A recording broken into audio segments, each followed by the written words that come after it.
sabia quando ia chover, então ele começava a rezar. E chovia.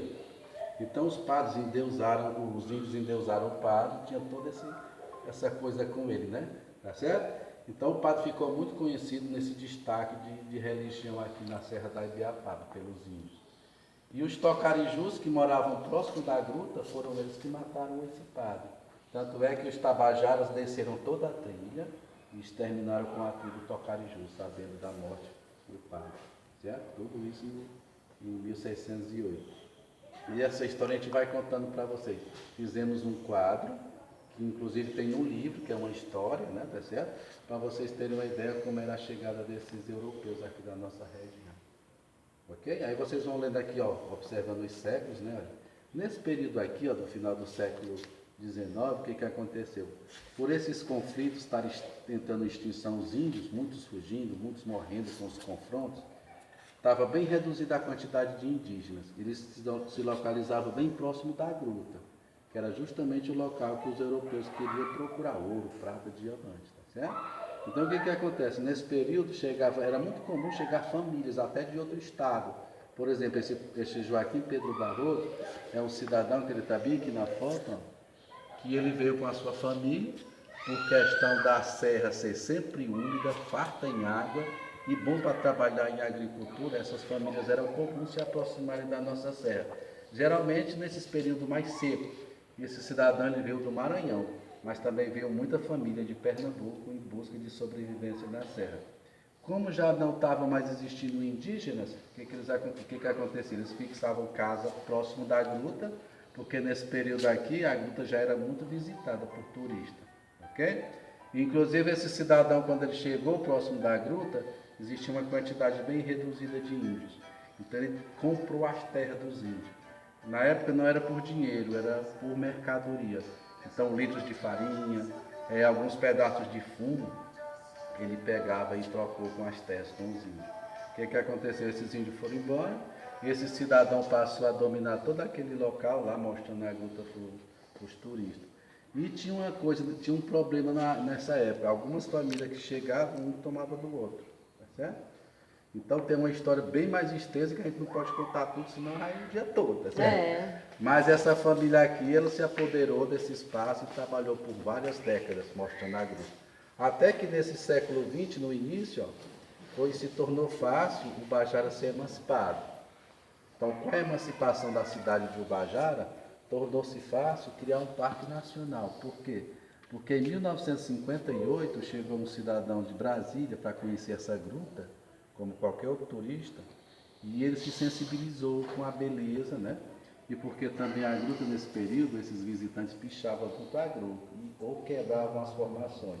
Então ele vendo toda essa questão, ele subiu toda a trilha de volta, foi até a casa do prefeito de Ubajara e fez um convite ao prefeito de Ubajara para que ele transformasse tudo isso num parque nacional. Então o sistema era o seguinte, era criar um projeto, levar para Brasília, para Juscelino Kubitschek, para ele assinar o decreto de lei federal para transformar a beleza natural em um parque. Isso em 58. Quando chegou o ano de 59, foi decretado Parque Nacional. E o parque tem seu decreto, de 30 de abril de 59. Na época era Juscelino Kubitschek, e o cidadão que teve toda essa ideia se chamava David de Azambuja. Ele era funcionário do Ministério da Agricultura e morava em Brasília. Certo? Tem como atender mais 3 pessoas aí? Pode. Então o que acontece? Esse Parque Nacional, por essa maneira, foi criado aqui em Ubajara, certo? 59. Com a criação do teleférico, do Parque Nacional, aliás, se tornou fácil montar um teleférico. Por quê? Porque com a criação do parque, aumentou muito o número de turistas. O pessoal querendo ver essa gruta. E a gruta tinha uma dificuldade, você teria que descer uma trilha e depois subir. Que hoje, até hoje, nós fazemos isso. Lógico, o teleférico montado facilita, né? Você ir lá, em 3 minutos você desce, entra na caverna e retorna. Por fila a gente passa umas 4, 5 ou 6 horas para fazer isso, né? É bem mais prático com o teleférico. Então colocamos uma foto antiga da inauguração, essa é a base inferior, para vocês terem uma ideia como é que é. Aqui são os 2 bondinhos em movimento, que eu vou mostrar para vocês também, tá certo?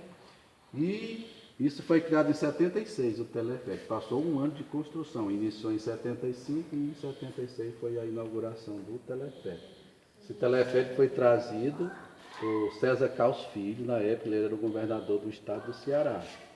Então, numa parceria do governo do estado com o federal, teve-se a ideia de montar esse teleférico. Ok?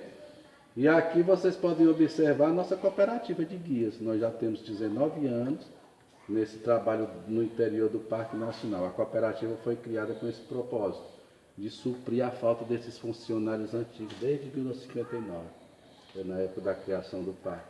Então chegou um período dessas pessoas se aposentarem, então tinha-se a ideia de montar essa cooperativa. Até hoje nós estamos fazendo esse trabalho numa parceria com o ICMBio. Na época da criação do parque era o IBDF, passou a IBAMA e hoje é a ICMBio, o Instituto Brasileiro, né, da Biodiversidade. E com a criação da cooperativa se tornou mais prático recepcionar o visitante, conduzir nas trilhas, mostrar a caverna, levar até as cachoeiras. Esse é o nosso trabalho no interior do Parque Nacional. E o Parque Nacional, criado em 59, ele tinha um projeto de ser 4.000 hectares. Então, na época da criação do Parque Nacional, o objetivo era de imediato tirar essas famílias que estavam dentro da área, porque essas famílias estavam degradando, não só a caverna, mas o parque em si, a vegetação, estavam danificando. Tanto é que a estrutura, a vegetação do parque estava com 70% devastada, por essas famílias sobreviverem, desmatando, tá certo? E o principal era a gruta, que eles deixavam o visitante pichar, quebrar. Então eles não tinham essa preocupação, eles tinham essa preocupação de tirar logo essas famílias, indenizaram as famílias, tá certo? Só em 73 é que o pessoal do órgão federal veio para demarcar a área. Quando eles foram demarcar essa área, eles viram que o parque não tinha 4.000 hectares, só tinha 63. Mesmo assim, eles marcaram toda a área, o parque é cercado, nessas 63 hectares, que é essa bolinha verde. Só que em 2002, eles preocupados com esse desmatamento, o aquecimento global, então teve-se a ideia de fazer a ampliação do parque. Hoje nós temos mais do que era projetado, hoje nós temos 6.288 hectares. Hoje tem essa linha. Hoje abrange 3 municípios, o parque, Frecheirinha, Ubajara e Tianguá, com toda essa área bem preservada até hoje, certo? Então nós chamamos isso aqui de linha do tempo. Alguma pergunta? Mas aí houve indenização novamente? Não, essa área de ampliação, o que acontece? É monitorado, né, pelo órgão federal, lógico, tem famílias, tem sítios, só que toda essa ampliação ela é monitorada. Muita gente que tinha sítio, que tem, eles foram determinados, você pode plantar até certo limite. Ah, certo. Muitas vezes o sítio teve que eles reflorestarem. Reflorestar. Tá certo?